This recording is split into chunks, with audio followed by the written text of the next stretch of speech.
no período que eu retornei para fazer o bacharelado, por sinal ainda não terminei, mas voltarei também, e que é uma disciplina excelente, né?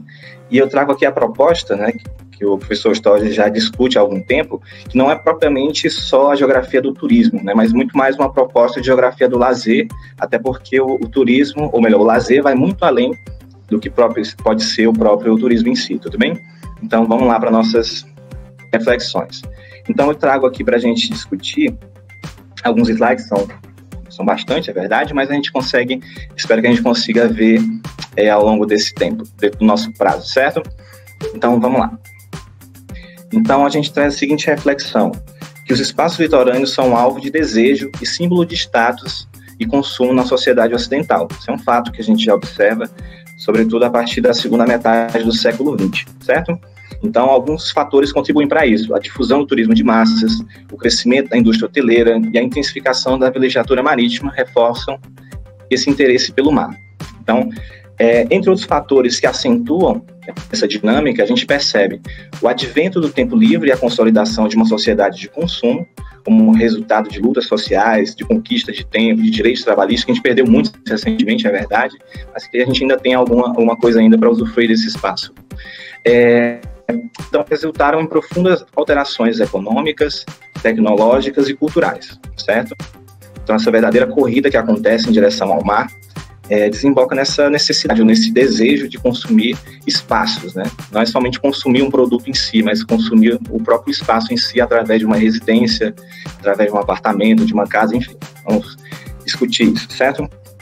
Outro aspecto que eu queria chamar a atenção em relação a ressignificar representações. Então, se a gente percebe que dentro desse panorama que eu analiso, o professor Storge contribui como parte dessas reflexões, algumas representações são importantes nesse processo de reconstrução ou de ampliação do litoral e do lazer na contemporaneidade. Então, o primeiro caso, o primeiro fato, o conceito, é a noção do lazer, né, que pode ser colocada tanto como um aspecto em geral, que também não tem uma definição específica, como um termo único, na verdade. Pode ser, por exemplo, lazer, pode ser o esporte, no final de semana, como pode também não ser, né, para um atleta que, por exemplo, é profissional, o esporte acaba se tornando o ofício dele, né? O repouso, como a gente mesmo já sabe, né, nesse período de pandemia, obrigatoriamente nós passamos por um período de repouso obrigatório, né, de ficar em quarentena, né, para evitar problemas maiores, né?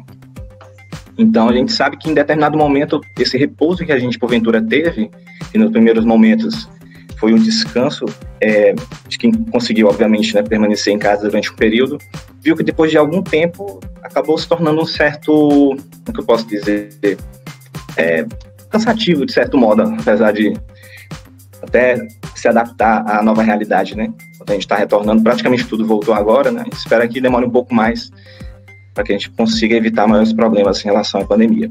Enfim, o trabalho pode ser lazer, é uma questão também, né? Então, há pessoas que se divertem ao trabalhar, a fazer produtos ou trabalhos manuais, enfim, também uma possibilidade do que seria esse lazer, apesar de ser completamente contraditório, né? Mas é o que também acaba entretendo, acaba também sendo importante.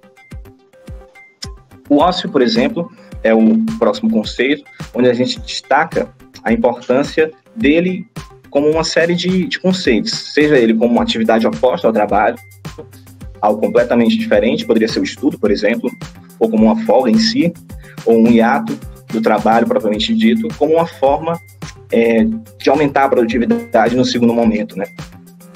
Essa, inclusive, é uma possibilidade, uma estratégia utilizada por algumas empresas que acabam utilizando essas estratégias para poder seguir adiante. Em relação à preguiça, termos bem parecidos, lazer, ócio e preguiça, a gente tem possibilidades completamente diferentes, né? Já que a preguiça acaba se tornando um aspecto muito mais pejorativo do ponto de vista cristão, da ideia do pecado capital, ou mesmo em relação a outras leituras, né? Eu trago aqui um trechinho do Paul Lafargue, no Direito da Preguiça, em que ele faz praticamente uma sátira, né? À sociedade capitalista, dentro da leitura que ele faz no século XIX, dizendo que uma estranha loucura tomou conta das classes operárias nas nações onde reina o capitalismo.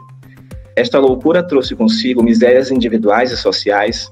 Esta loucura é o amor pelo trabalho. ele vai fazer uma série de floreios, né, para poder justificar essa afirmação dele.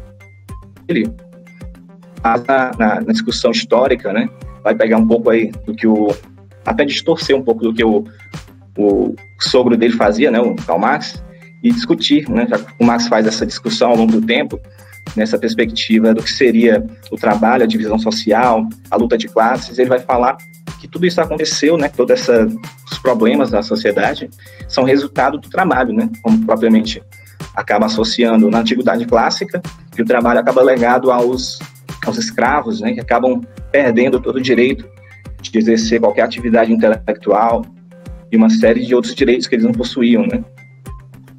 Em relação à própria liturgia bíblica, né, ele vai fazer uma crítica, uma certa piada até, dizendo que Deus, né, passou 6 dias para poder criar o mundo e descansou para o resto da eternidade, até hoje está descansando, né? Então, qualquer exemplo maior do que Deus, né, para os cristãos, ele faz essa piada, dizendo ainda que Jesus, no Sermão na Montanha, quando ele discute, ele apresenta, né, olhai os lírios no campo, não trabalham nem tecem, seria uma ótima, maior ainda a preguiça do que essa do que o próprio Cristo falou. Então, algo bem interessante para a gente poder discutir, mas como tom de ironia até, né? Vamos lá. Vou passar um pouco mais rápido sobre essa discussão sobre o mar. O professor Stott discute bastante, outros pesquisadores também fazem o mesmo. Eu trago 2 representações aqui sobre o Alain Corbin, que ele discute essa questão do território do vazio, sobre essa morada dos monstros, né? Sobre a ideia dos deuses coléricos sendo capazes de destruir embarcações e acabar complicando, né, a vida dos navegantes ali no final da Idade Média, no início da Idade Moderna. Então, seria algo curioso, né? A Françoise Perron também discute isso, mostrando como esses monstros mitológicos acabam permeando, inclusive, a cartografia da época, um fenômeno que é bem interessante para a gente poder analisar esses aspectos em mapas que eram considerados oficiais na época, e que o mar, então, se tornava, como é que eu posso dizer? Uma barreira ainda maior, né? Então, a gente consegue perceber posteriormente que outras representações negativas existem relacionadas ao mar. A gente percebe 2 delas aqui. Uma delas a gente tem à esquerda o Romão, que é um tipo popular, né? uma figura que vivia em Fortaleza no início do século XX, e que ele era encarregado, como vocês podem perceber, de conduzir aí os dejetos residenciais que eram, obviamente, despejados no mar. Aqui à direita a gente vê uma imagem da revista Semana Ilustrada, no Rio de Janeiro, mostrando o mesmo ofício, né, que as pessoas, como não havia esgotamento sanitário, não havia condições naquele momento, acabam, então, depositando isso no mar. E o mar, obviamente, se tornou, nesse momento específico, um local que ainda era muito mais considerado como impróprio, né? Inclusive para o banho, né? Ao mesmo tempo, a gente percebe, ao longo do passar dos anos, na verdade, uma possibilidade de contemplação do mar. Se torna muito mais um cartão postal, uma fonte de renda através do turismo para a população local, enfim. A gente percebe que há uma grande mudança em relação a isso. Da mesma forma que o sol, principalmente na nossa região Nordeste, tratado como um vilão, um grande vilão histórico, capaz de matar milhares de pessoas, recentemente, nas últimas 4 ou 5 décadas, é significado através de um grande recurso, na verdade, né, para o perímetro irrigado. Existem alguns artigos interessantes que podem discutir muito bem isso, a produção de uva e de outros gêneros que seriam impensáveis, né, em outro momento, para a gente aqui no estado do Ceará, no Nordeste como um todo. Outra possibilidade que a gente precisa notar, que é curioso, né, jogar com isso, é essa ideia de povo hospitaleiro, que é bastante comum quando a gente lida com as representações sobre o Nordeste, inclusive sobre o Ceará. Eu trago algumas delas que são bem avessas a essa ideia, né? Os primeiros contatos com os primeiros viajantes aí são, na verdade, bastante conflituosos, né? Eles conseguem... Está ouvindo direitinho? Então, essa relação de povo hospitaleiro, historicamente, não se sustenta nesse aspecto, né? A gente percebe, pelo contrário, que entre os primeiros contatos, né, um padre missionário português vem à região da Ibiapaba para tentar colonizar a região e acaba sendo devorado, né? Acaba sendo tendo o crânio esmagado pelos índios carijus. Posteriormente, né, a gente percebe que na mesma região, no sertão brasileiro, existiam os grandes grupos chamados índios tapuios, que eram índios que eram nativos que se alimentavam, inclusive, de carne humana, né? Então, grande parte dos próprios povos, de modo geral, os povos indígenas, se relacionavam entre si através da guerra, né? Então, grande parte dessa noção que foi criada posteriormente de povo hospitaleiro teve um trabalho para poder deixar isso para trás, né? A gente percebe uma seção aqui, um ritual de antropofagia, né? A gente percebe também como seriam uma representação desses rituais do momento, para que a gente chegasse ao momento seguinte, né? Nessa sensação, esse sentimento de ser ter orgulho de receber, de estar de braços abertos, né? Uma outra configuração bastante diferente. E o professor Aragão, né, foi inclusive orientando o professor Stódio também, ele conseguiu fazer um resgate interessante das políticas que foram iniciadas ali entre o final da década de 80 e a década de 90, que traziam uma construção simbólica muito arriscada, inclusive, né? Ele trazia aí que a grande beleza, né, mostrava, a princípio, essa beleza natural, né, dos prédios, do patrimônio, explicitando aqui que seriam ambientes para poder visitar a própria UFC aqui, né, no encarte, para em momentos seguintes já passar para uma ação mais agressiva, mostrar inclusive as mulheres como uma forma de exposição, de fato, de objetificar, né, a beleza feminina, algo que foi, sem dúvida, trouxe grandes problemas na época, né, do ponto de vista dessa expectativa que gerava fora dos estados, inclusive a nível internacional. A gente sofre, de certo modo, algum problema por conta disso ainda hoje. Então, de modo geral, esse resumo faz para a gente perceber que chegamos até o momento atual, diante de diversas práticas marítimas que seriam fundamentais para esse momento, né? Para o processo de urbanização, para o processo de entretenimento, da construção do lazer, para a economia, seriam basicamente os esportes náuticos, os banhos de mar, vilegiatura marítima, turismo litorâneo, como a gente pode observar. Direto ou indiretamente, os próprios esportes náuticos, que foram bastante importantes no momento da história, eles acabaram dando origem a uma série de clubes, né, que, por sinal, se tornaram aí fundamentais aí para o esporte nacional no momento, né? A gente tem aí o Remo no Pará, o Náutico, no Rio de Janeiro a gente vai ter o Vasco, o Fluminense, Botafogo e Flamengo. Enfim, a gente vai perceber que aconteceu uma incorporação, né, de grande parte desses aspectos de maneira, inclusive, indireta, né, já que se tornou uma outra modalidade, mas tinha toda essa perspectiva. Mais recentemente, né, campeonatos de kitesurf são feitos ao longo do Nordeste brasileiro, em especial no Ceará. A gente fez por outra competições internacionais, por conta das condições naturais, do vento, né? As condições do tempo são fundamentais para o desenvolvimento dessa prática. O próprio surf, né? A gente tem um caso aqui da Taíba, uma imagem capturada aqui. Assim como a gente percebe que os banhos de mar não são recentes, né? A gente percebe que, a princípio, eles estavam aqui novamente a Semana Ilustrada, em 1874, já haviam imagens representando esse contato das famílias com o mar, né? E era algo que não era, naquele momento, era bastante diferente do que é hoje, né? Sem dúvida. Mas o que a gente percebe é que, mesmo assim, foi o pontapé inicial, nos primeiros passos aí. A gente tem aqui, no caso do Rio de Janeiro, essa representação, onde a gente tem como marco a própria família real no Brasil, ainda no período de Brasil. Pedro II utilizava, né, um dos banhos de mar e acabou se tornando, particularmente, né, em certa medida, teve um efeito para as elites, né, no momento. E no segundo momento a gente vê aqui de banho, né, que era algo utilizado no Guarujá em 1887, né, o que é importante perceber que havia o caráter extremamente elitista. A gente percebe em Fortaleza, já em 1930, esse aspecto, né, como uma espécie de febre, realmente, né, uma imagem do arquivo Linhares retrata bem isso, né, apesar da qualidade não estar muito bem, mas a gente pode perceber a quantidade de pessoas aglomeradas aqui para poder aproveitar esses banhos de mar, né? Recentemente, outras praias, utilizando aqui o metropolitano de Fortaleza, né? O caso especificamente na Praia do Futuro, em Fortaleza, e como aconteceu, né? Outro problema que foi muito discutido, que ainda continua sendo discutido, a apropriação do espaço que é comum, espaço litorâneo, né? Enfim, que pertence à União e que mesmo assim existe essa ocupação indevida, mas por conta dos poderes econômicos, dos aspectos, acabam demorando mais tempo para ser resolvido, para ser removido. Acho que, enfim, acaba protelando isso por muito tempo ainda.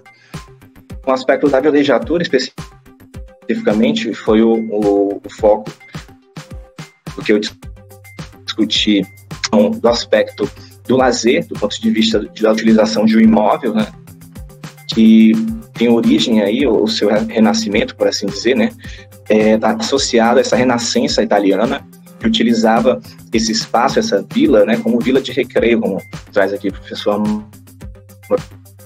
Ambrosio, e diz que esse local, nessa vila, era o local do ócio, né, vivido como territorialidade propiciadora do exercício da inteligência e, eventualmente, preparadora de alguma ação futura, né? Aquela ideia do ócio criativo, que a gente discutiu, apresentou naquela noção que seria ócio, né? A gente tem um exemplo aqui do Lago de Como, na Itália. Em relação ao que seria a vilegiatura, né? Acho que a maior parte das pessoas desconhece, né? Ainda um termo ainda não muito popular, mas seria, em linhas gerais, o que a gente conhece como o veraneio, né? Aquela ideia do que seria utilizar uma segunda residência para práticas de lazer, né? E, em linhas gerais, ele discute o seguinte, que a prática realizada, ou melhor, que a vilegiatura é a prática realizada por indivíduos ou grupos que possuem um ou mais imóveis, além daquele que residem, tendo como finalidade primordial o lazer. O que diferencia, sem dúvida, e a gente já perdeu algum tempo discutindo isso, em relação à vilegiatura do turismo, estão principalmente a questão da estadia, que acaba se tornando frequente, recorrente, tendo em vista a propriedade, né? Então, o vilegiaturista, a sua família, acaba estabelecendo vínculos com o local, né? Então, acaba sendo muito mais próprio essa relação, muito mais comum dele acabar recorrendo e permanecer no mesmo ambiente, né? Ele acaba se tornando um morador, sem dúvida, também, apesar de ele não estar lá, ele é só no final de semana, ou ele ir nas férias, ou algumas vezes por ano, mas geralmente tem uma periodicidade, então gera uma relação que acaba não sendo a mesma do turista, né? Enfim, é o que a gente discutiu anteriormente. E a gente tem alguns exemplos da vilegiatura clássica, né? As termas aqui em Bar, na Inglaterra. A gente tem ainda, na década de 30, em Fortaleza, bangalôs na Praia de Iracema. Essa casa, que a gente considera como segunda residência aqui, é um exemplo de uma segunda residência no Icaraí, né? Então, é o padrão bem tradicional da casa, né? Com os alpendes, com a varanda, com espaço, geralmente com piscina, com churrasqueira, estacionamento, enfim. A gente percebe que há uma materialização de fato no espaço e que não é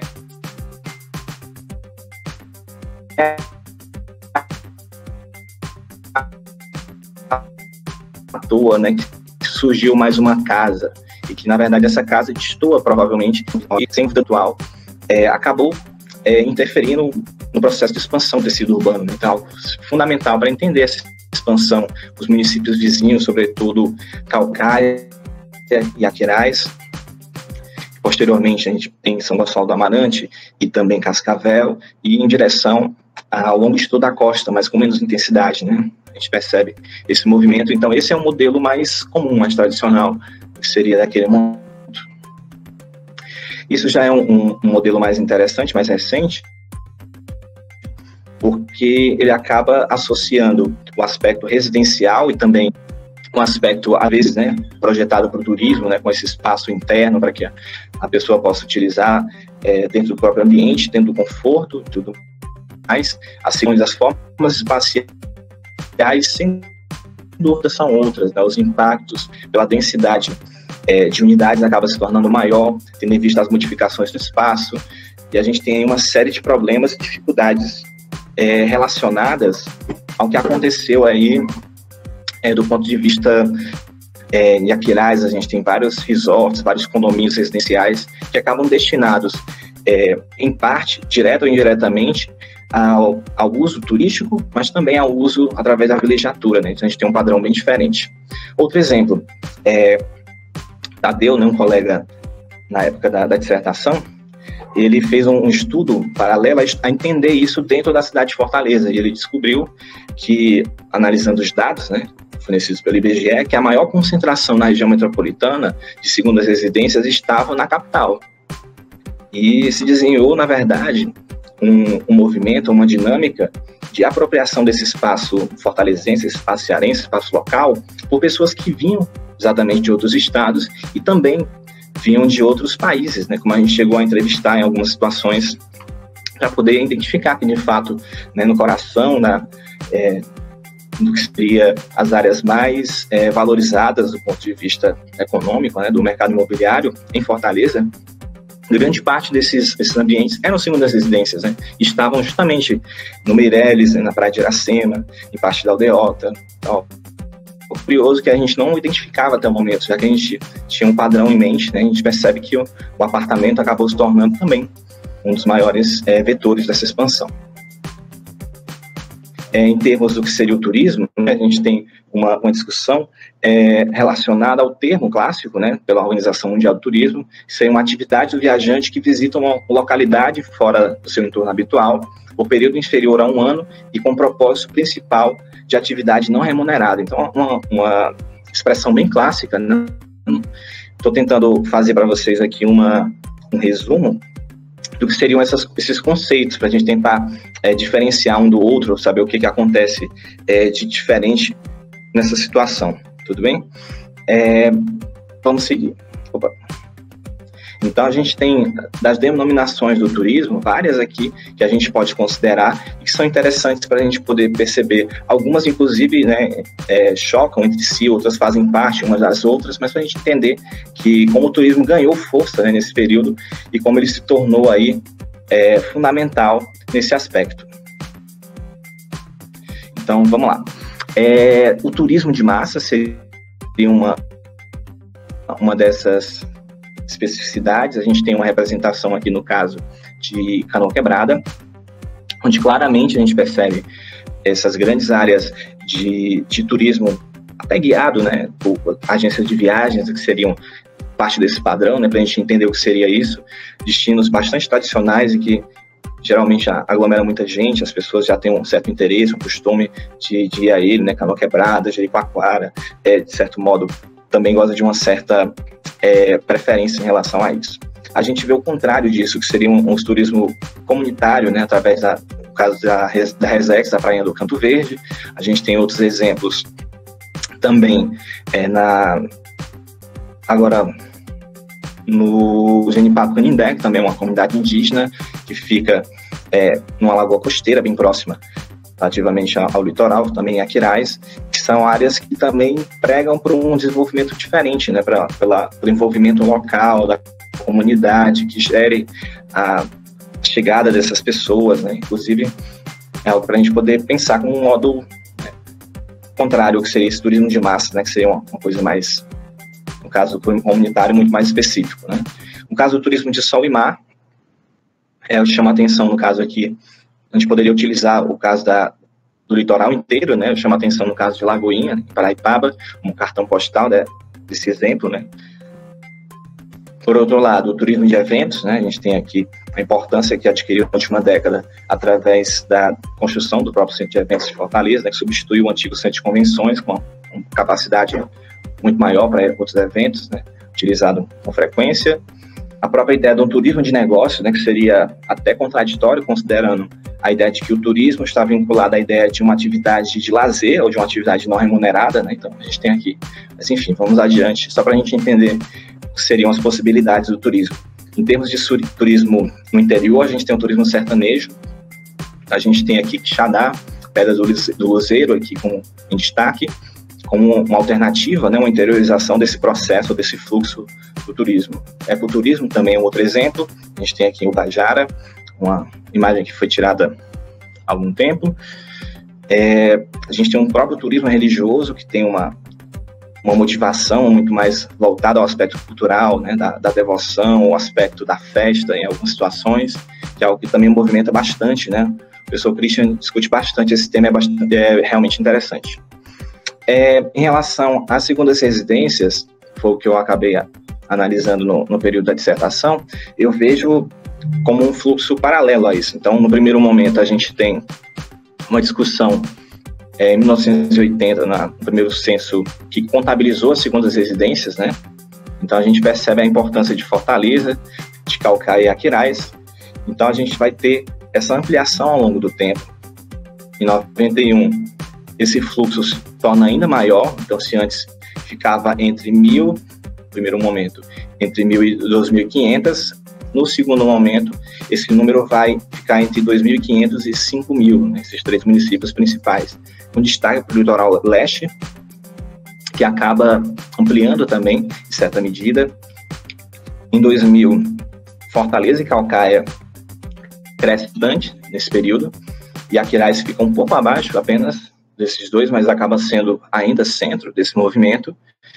Em 2010, Fortaleza acaba revelando aquele movimento que a gente percebe da expansão dos condomínios verticais, da ampliação do número de imóveis que surgiu nesse período, entre 2000 e 2010, e que acaba, de certo modo, ampliando também essa discussão, essa centralidade de Fortaleza e os municípios vizinhos aqui.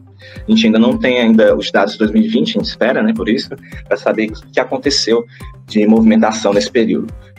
Caso curioso, em Caucaia, né, entre 2000 e 2010, aconteceu uma redução do número de segundas residências. A gente não tem um número absoluto aqui, não tem no slide, mas é interessante a gente perceber de que modo isso acaba acontecendo, revelando uma dinâmica um pouco diferente, né, uma dinâmica de ampliação dos fluxos de Fortaleza como dinâmica de residência permanente, né? Então, a gente tem várias pessoas que moram em Caucaia, moram nas localidades mais próximas, em Caraí, sobretudo, e acabam se deslocando até Fortaleza para trabalhar. Então, acabam utilizando um movimento que foi analisado pelo Bruno Silveira, no Rodrigues da Silveira, colega que também discutiu no mesmo período esse processo de conversão de segundas residências em primeiras residências. E a gente acaba também tendo uma nova situação. Entre os novos fluxos, e aqui a gente vê uma situação mais recente, né? Eu acabei gastando muito tempo na contextualização, mas trouxe alguns dados, até porque eu não tenho ainda, apesar de ter aí próximo de um ano, tenho alguns dados para a gente discutir acerca do Airbnb e discutir da seguinte maneira, né, que de fato ele na última década começou, a gente não tem informação específica em termos do IBGE, mas temos alguns dados interessantes que mostram um movimento relacionado à utilização das segundas residências como forma de recurso também, do ponto de vista do aluguel por curta temporada. Então, a gente percebe que o próprio Airbnb acaba se tornando uma ampliação do mercado turístico extra-hoteleiro, né? Uma certa discussão em torno disso, algumas discussões em termos de, como é que eu posso dizer, de embates com a hotelaria tradicional, até porque eles não precisam, né, ter escritura, né, ter autorização para poder funcionar, já que o próprio Airbnb faz a intermediação, as pessoas podem alugar qualquer imóvel, né, seja ele próprio ou não, inclusive, se a pessoa quiser alugar uma casa, uma área litorânea, por exemplo, e quiser ou para alugar no Airbnb, a pessoa também pode, né, pode alugar um quarto apenas, enfim, a gente vai entender um pouquinho melhor sobre como acontece essa transformação, esse novo fluxo turístico, né? Então, ele acaba percebendo da seguinte maneira: o desenvolvimento de novas tecnologias da informação proporcionaram o surgimento de economias de plataforma, onde o Airbnb, né, se destaca entre elas. Essa ideia das economias de plataforma, nessa última década, sobretudo, tem uma relação clara com grandes empresas que surgiram, com o próprio Airbnb, que lida com a questão dos imóveis, as empresas de alimentação, né, que agora ganharam muito, né, sobretudo nesse período de pandemia, né, ampliaram bastante essa discussão em termos do Rappi, do Uber Eats, do próprio iFood, enfim, que tem uma uma relação de certo modo de exploração, né, de algum recurso, já que eles oferecem uma tecnologia, essa possibilidade de interligação, mas que, na verdade, eles não empregam, né, do ponto de vista, emprega recursos próprios, né, para promoção, né, a não ser a própria plataforma. Enfim, o próprio Airbnb acaba sendo fundado em São Francisco em 2008, né, e está presente em mais de 190 países. É o que eles dizem hoje. A gente tem aqui uma imagem de um imóvel que se situa na Índia, né, um caso aqui bem curioso. Então, a gente vai ter exemplos os mais variados possíveis, né, que a gente possa encontrar, de tipos de imóveis que podem ser alugados, né, seja ele todo, ou só um imóvel, ou só um cômodo, enfim. Então, essa empresa disponibiliza plataforma para anunciar esses imóveis, né, que acaba interligando esses anfitriões, visitantes, de modo a gerar recursos, né, também desse modo. Então, grande parte das segundas residências que a gente estava analisando anteriormente acabou, sim, tendo uma relação com isso, esse processo. Então, eu vou mostrar logo a concentração, né, dessas ofertas, que tem um padrão de distribuição no espaço, né, que é algo interessante a gente perceber. Em termos de Nordeste, eu peguei as capitais e trouxe aqui a divisão desse fluxo do número de ofertas, né, no momento atual, para o Airbnb, né, no caso Nordeste. Então, a gente vai ter, no primeiro local, Salvador, como esse primeiro ponto, sendo mais procurado, né, sendo mais ofertado no período, em 2020, né? Fortaleza vem em seguida, como segundo lugar. Em seguida vem Maceió, Recife, bem próximo, João Pessoa, um pouco abaixo, Natal, aqui em verdinho, Aracaju a seguir, São Luís e Teresina. Então, a gente percebe que há uma certa concentração nesses primeiros aqui, nessas primeiras capitais. A gente vai ter Fortaleza, Salvador, Maceió, Recife, João Pessoa e Natal, dentre os quais 4 delas são consideradas metrópoles regionais, no caso Salvador, Fortaleza, Recife e Natal, vão ter uma importância para esse fluxo. Em relação à distribuição espacial, ao perceber isso em Salvador, a gente percebe que há uma concentração muito intensa aqui nessa região, onde a gente vai perceber, não por acaso, se localizam bem próximo à linha de praia, né? Então, ficam bem próximos aqui e representam dessa maneira. Eu acabei não colocando aqui nos dados, peço desculpa também, na imagem, que a gente vai ter, nesse caso, dividido entre o fluxo que seria o imóvel completo e aqueles que são apenas um domicílio. Então, a gente vai ter aqui, no caso, a maior parte deles vai estar, na verdade, bem dividido. No caso de Fortaleza, a gente vai ter a distribuição da seguinte maneira, onde a gente pode perceber que aqui na região, entre o Meireles, Praia de Iracema, a própria Aldeota, aqui a gente vai ter na concentração da Praia do Futuro, áreas tradicionalmente turísticas, né, dentro da capital. A gente vai ter outros movimentos no interior, muito mais voltados ainda pontualmente aqui. A gente não vai ter algo muito expressivo ao considerar um aspecto dessa área mais turística, né, tradicionalmente turística. Posteriormente, a gente vai ver distribuição de imóveis em Maceió, que também concentra-se junto à linha de praia, do litoral aqui, com mais intensidade, aqui mais próximo, receber a concentração dessas ofertas, desses imóveis. Em relação a Recife, então a gente vai ter aqui claramente aqui Boa Viagem, uma área extremamente densa dessa ocupação, uma parte um pouco mais interiorana, apesar de ser bastante próximo ao litoral. A gente vai ter aqui já na fronteira, aqui quase com a vida, né? Então a gente vai ter um movimento bem interessante aqui também. Em João Pessoa, novamente se repete o padrão de ocupação junto ao litoral. Então a gente vai perceber que isso não acontece por acaso, né? Então a gente percebe que esse movimento, ele obedece uma certa lógica. Em Natal, a gente vai perceber claramente Ponta Negra despontando como essa centralidade. A gente vai ter um movimento também aqui ao norte, a gente vai perceber também nessa parte do litoral norte, mas, sobretudo, em Ponta Negra, onde a gente vai encontrar as maiores concentrações. Então, a gente tem, praticamente, alguns dados que eu gostaria também de discutir ou de apresentar, né?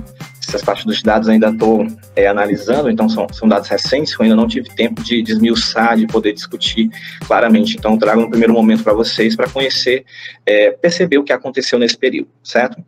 Então, a gente vai ter algumas dinâmicas relacionadas aos aspectos de ocupação e também em relação ao ganho nesse período. A gente vai ter, no primeiro quadro, vai ser a taxa média diária, né, em relação aos domicílios, qual seria a taxa média em cada uma dessas capitais, onde a gente vai ter a maior valorização, as diárias mais caras, né? A gente vai ter aqui na Bahia, em primeiro lugar, a gente vai ter em seguida, em Salvador, em seguida em Maceió, depois a gente vai ter Fortaleza, João Pessoa, no mesmo patamar, em seguida Natal e Recife em seguida. Então, peguei aqui daqueles mais, onde tinham as maiores concentrações, maiores dados, trouxe aqui para a gente discutir essas 6 capitais. A gente percebe esse processo de valorização, essa importância desse fluxo nessas capitais, sobretudo nas metrópoles. A gente percebe num outro momento, o que é interessante, uma discussão que já abarca parte do que aconteceu nesse período de pandemia. Então, esse segundo quadro que a gente pode observar, ele vai trazer para a gente a taxa média de ocupação. Então, se no primeiro momento, no caso aqui de Maceió, a gente tem um dado que vinha em janeiro, não sei se vai dar para ver, acho que está bem pequenininho, tomara que dê para ver. No primeiro momento, esse dado está em janeiro, a ocupação era de 68% das ofertas que existiam na plataforma naquele momento. E em junho, quando a gente passou por todo esse processo, com toda essa queda ao longo da pandemia, a gente percebe que em junho essa ocupação era de apenas 17%, né? Então é um baque enorme, né, para quem tinha, inclusive para a própria empresa, né, que tem aí demonstrado problemas sérios, né, em relação às finanças, né, por conta de toda essa baixa. Em relação a Salvador, o dado é semelhante, então a gente vai ter aí uma diferença no primeiro momento a 55%, e em junho cai para 10%. Então, algo que a gente sabe, né, conhece que Salvador é uma cidade extremamente turística, né, onde o turismo é algo super importante. Então, essa atividade nesse período ficou prejudicada por conta dessa realização da pandemia.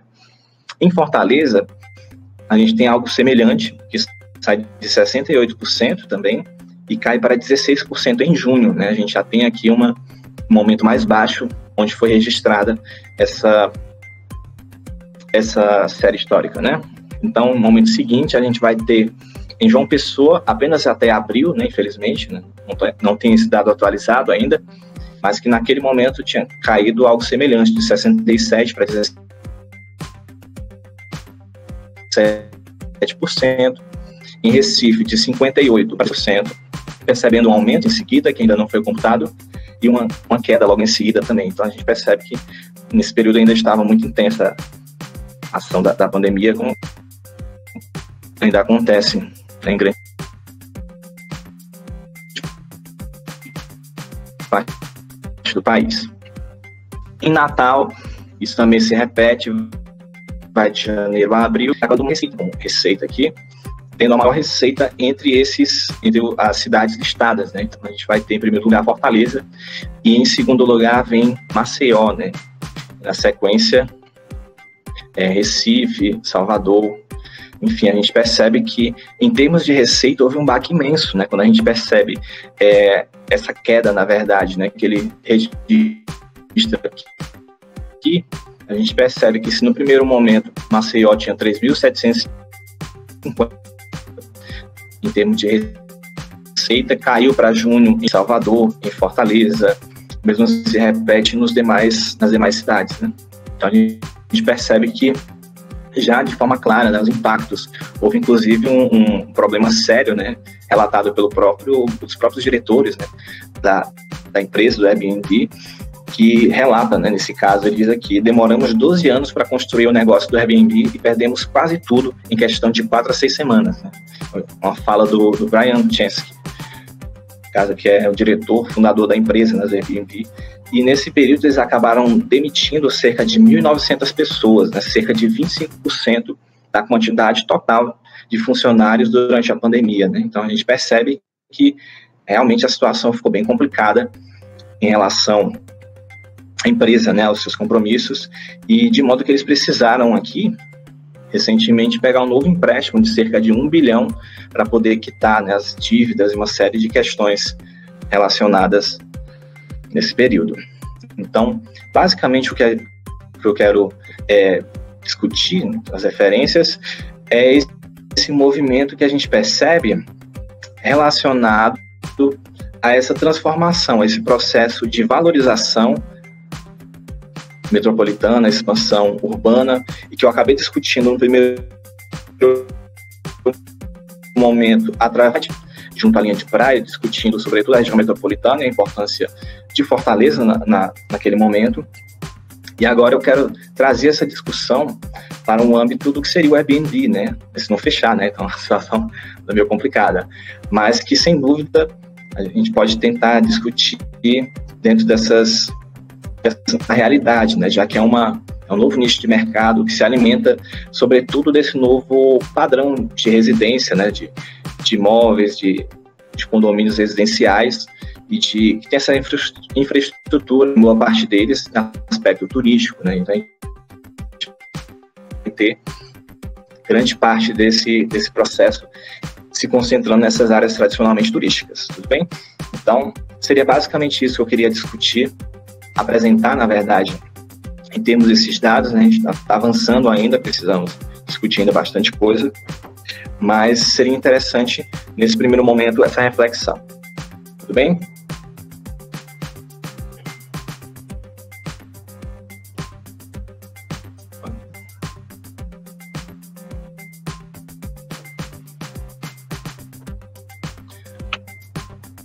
Pronto, seria basicamente isso.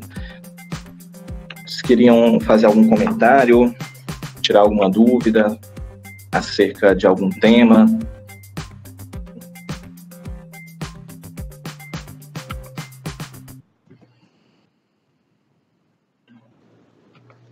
Edson? Tudo tranquilo? Edson, Oi. dá para me ouvir?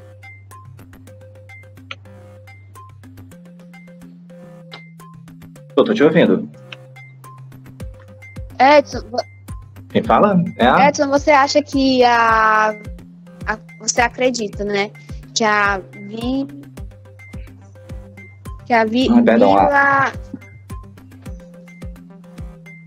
Exato. Vilegiatura. Ser mais acessível para as classes Sim. mais dominantes, assim?